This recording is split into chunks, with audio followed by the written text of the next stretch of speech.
Who'd have thought 10 episodes ago that the two best players at the club would both be wingers? Probably should have tried this a little bit sooner. Why didn't anyone suggest that I drop the diamond?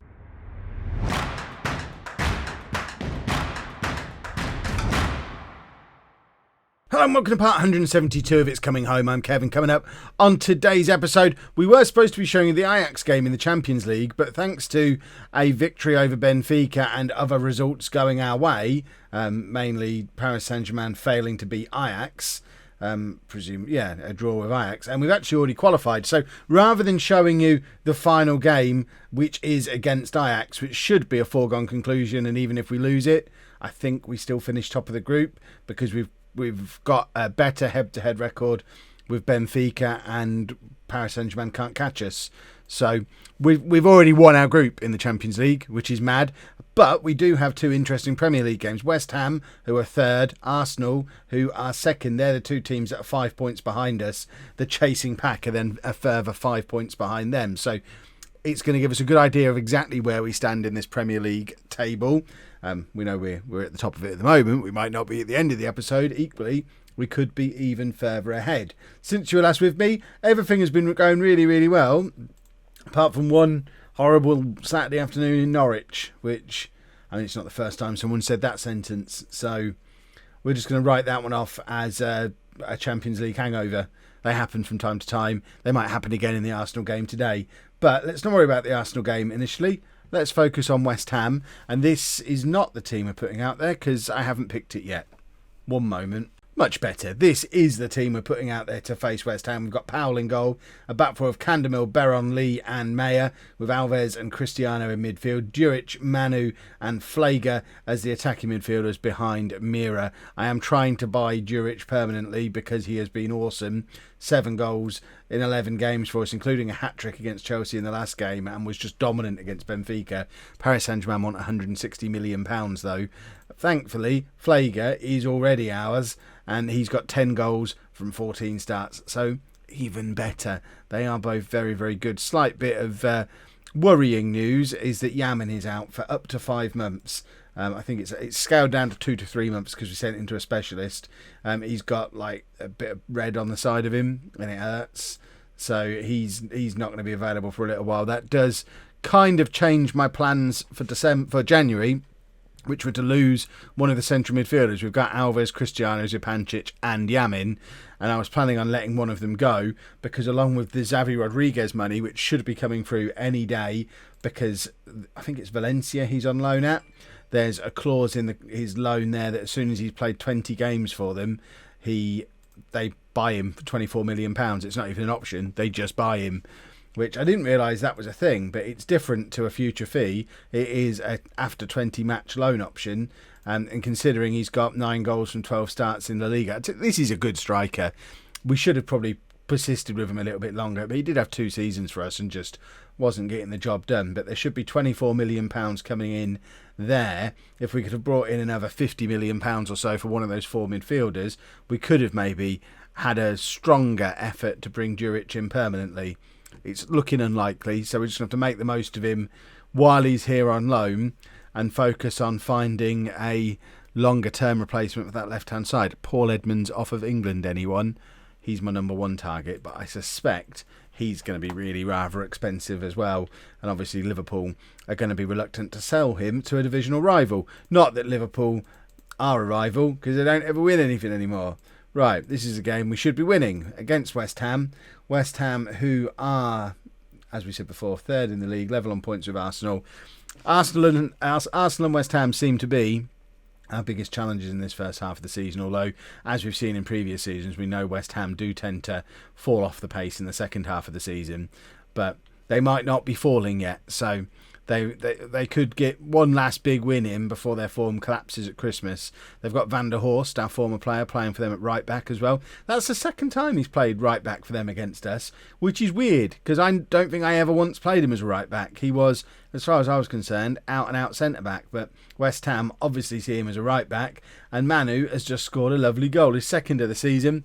The assist's gone to Alves, but really Alves is barely involved in this. This is all Manu, just Manu's individual genius. Alves just slots it into him, a couple of touches from Manu to create some space, and then It's just an inch perfect effort into the I was going to say far corner, but it was the nearest corner to him. Does that count as the far corner?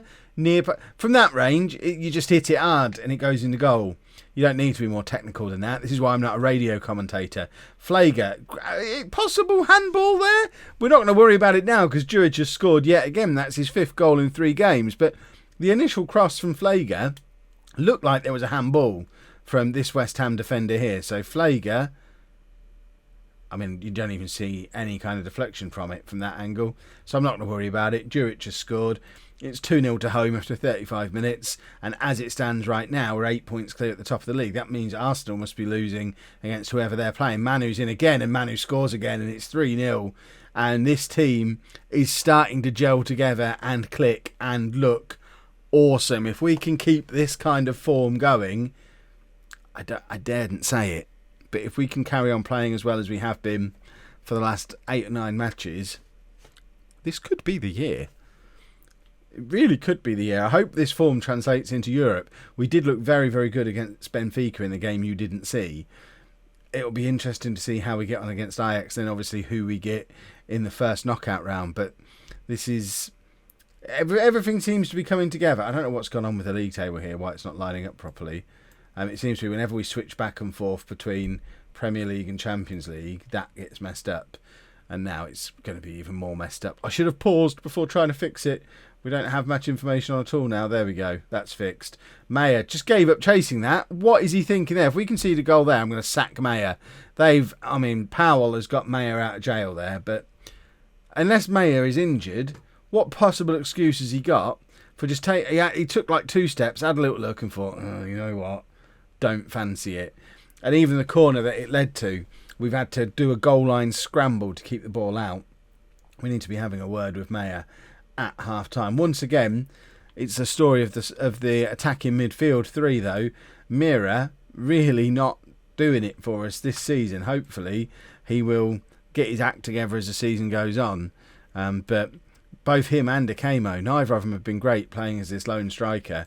And I am starting to think that we still haven't solved the striker problem we've had for a year or two. I don't know why I'm touching players and fiddling with... I don't remember doing the team talk. Did I just hand over to assistant then go to... What am I doing? Either way, the assistant did a good job and we didn't need to fiddle anything tactically, so no harm done. But I don't understand what happened there. Juric, with the free kick, forces the save out of the West Ham keeper. And if Juric had scored again there, that's just going to add another 5 million to his price. We need his price to stop going up. We want to be able to buy him. He has been superb, but I think he is just going to be a one-season wonder for us. Mayer down this right-hand side now. Misses out on the ball again. He just doesn't seem up for it at all. Look, chasing back. He's supposed to be quick. Doesn't look quick enough. West Ham are in behind us here. Van der Horst. I don't feel threatened by Van der Horst in a crossing position, but there is his cross, and it's an effort. So perhaps we should be a little bit more threatened by him. Flager not really playing up for the cameras today, and by cameras I mean the one pointing at me, the fact that you lot are watching. Juric is in again though, and it's his 10th goal of the season. It's 4-0 to home, and Juric is in some of the best form I've ever seen a player be in Football Manager, because he's not a 4.5 star player. He has 4.5 star potential at age 25. He's only actually a 3-star player though, but this form for the last 3 games, he has been utterly outstanding. Right, we're going to take Flager off, get a Akamo out on that right hand side, and we're really just looking for fitness now, I guess. I don't want to take off Manu or Juric because they're both on a hat-trick. Plus Costa is just on his way back from an injury, and there's no point playing Zupancic out of position. They'd be the obvious players to come on in those positions. I think we'll just take Cristiano off and get Zupancic into midfield. More game time for him, which is always going to be splendid. And then I guess Mira probably needs to come off because he's just not playing well. Juric now trying to get himself into a crossing position again. Cross comes in, it does find Mira, but he can't direct it goalwards, and now West Ham have the chance to counter-attack down this right-hand side. Candemill doesn't intercept, they're in, and that's a big miss. a huge miss. We're mugging them officially now. They've had 2 clear-cut chances to our 1, but we've scored 4 goals and they've scored none. This is my favourite kind of mugging. We're going to take off Mira.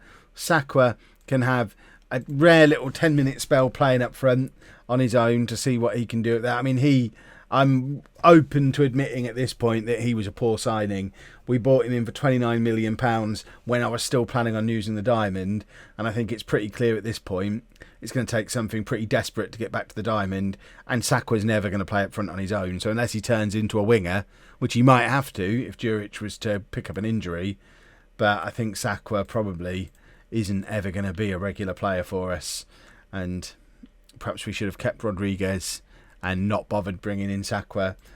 But I think when your form's like that, that's nitpicking a little bit. Rodriguez, in the form he's been in Serie A and La Liga for the last few years, would have been handy. But the 2 years before that, he was with us not doing that. And who's to say I'd have even given him the chance to prove he was any good? So I'm not going to question any of my own performance. We're going to go and play Ajax offline. I'll obviously let you know what happens. I think the World Cup draw is around there too as well, for those of you watching the England series as well. So I'll let you know who England get in the World Cup group stages. And then we will be back for Arsenal. Couple of pieces of news. Firstly, the Rodriguez deal has been confirmed, but I guess I should have seen this come in. It doesn't actually go through until the 30th of June, so we're not going to get the money until the summer. They're getting a £56 million player who's been one of the top scorers in 2 top European leagues for 2 years in a row for half price. I hope he doesn't come back to bite us. But in more exciting news, we do have the World Cup draw. We've been placed in the first pot for the draw. Look at all those teams. Why is there no Group A? I don't understand. What is this? Is this... Are they the teams already done? Why did it start like that? That was weird. So, I don't understand how the World Cup works far in the future. They go all the way through to Group P. Is this really how things are going to be? England are in a group with Algeria and Iraq. I mean, I've got to say, I don't want to sound overconfident, but I think we should be able to get out of that group. World Cup in the future seems odd. Now let's go and play Ajax offline. I'll tell you how we got on. Well, good job we didn't need a win, because we got away with that a little bit. 2-0 down with 20 minutes to go. Thankfully, we did manage to drag it back to a 2-2 just to save morale and momentum, as we already knew we have topped our group. But we didn't play very well in that game. Fingers crossed we turn the form around now. Get back to the form we've been in against Arsenal. Back to full strength for the Arsenal game then, after a little bit of rotation against Ajax. There wasn't a huge amount. I think we just changed the fullbacks around and fiddled with a few bits here and there. We have got Costa back available as well, so he is coming into the side, although not to play a full game. We'll get him on for the first half. Manu can do the second half for us. Let's get in there. This has been one of the longest non-transfer episodes I've ever recorded. I've been sat here nearly 2 hours. I don't know how this has taken so long. Goodness me. Right. We owe Arsenal. We beat West Ham, didn't we? The league is looking good. We beat West Ham whilst Arsenal... I thought Arsenal were losing, but it looks like they've turned theirs around as well. So we're now 9 points clear of West Ham as it stands, but they have a game in hand. If we can beat Arsenal, which is a big ask away from home, but if we can, then we'll go... Is it 8 points clear of them? And 9 points clear of West Ham. That would be a nice situation to be in. Of course, Arsenal have stolen some of our players in recent years. Ricardo is in the team for them today. No sign of Jimenez, though. I don't know where he has gone. Presumably must be injured, but I'm pretty sure Costa has Ricardo's number. Already on a yellow card, Ricardo.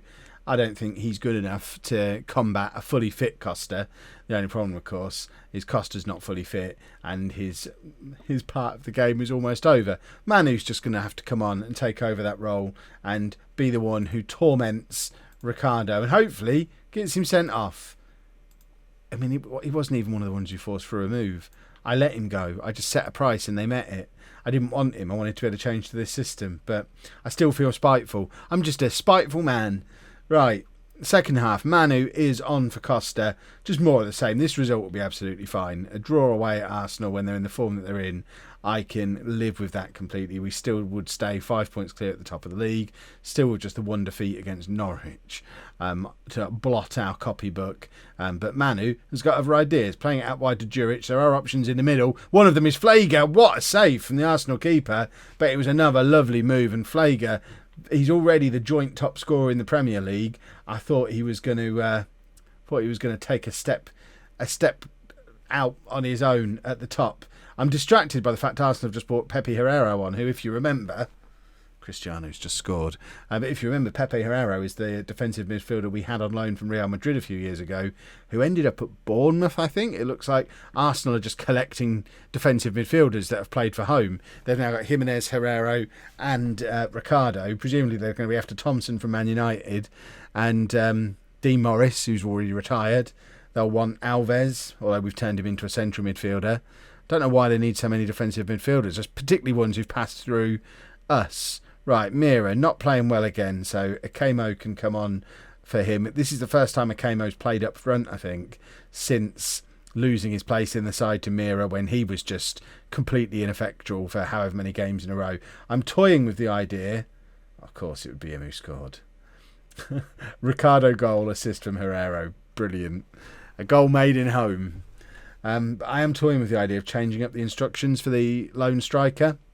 Although they're both natural advanced forwards, advanced forward doesn't seem to be really working in this system. And obviously, we are doing a 4-2-3-1 gegenpress. When we've done that with other teams, most notably Bayern Munich in the beta, I forget what we did with Sevilla. What did we have up front with Sevilla? Was it a complete forward? But we've used pressing forwards in this, and they work really well. But I think both of these guys can play complete forward as well. So just trying to get that role to work in this tactic, because everything else about the tactic is working awesomely. We're still, and it's been the story of the last 2 years, we're still not getting goals out of our centre forwards. Right, final change. We've got Zupancic on the bench, who seems like the best option. He can come on for Alves. Alves is probably just going to walk straight over to the Arsenal dugout because he knows that's where he's ultimately going to end up, because that's where all of our defensive midfielders go. But just like I was happy with 0-0, I'll be happy with 1-1 as well. This result is fine. It's a little bit of a shame that we've been done over by two of our former players, but at least we're not losing. That's the important thing. We could even grab a late winner here. Candemil out to Juric. We're kind of going in the wrong direction, and yeah, the game is over. I'm going to call that a successful episode, although with both the Ajax and Arsenal games there, slightly worrying that we didn't win either of them, bearing in mind the sea of green that we'd had leading up to that point. It does look like we're just starting to have our first little stutter of the season. But looking at the fixture list coming up, it's reasonably generous for a little while now, so hopefully will give us time to get ourselves back to winning ways, and we do still have a nice little points cushion at the top of the Premier League, even if we don't manage to. So the next episode, I think, we'll probably go all the way through to the Champions League knockout rounds.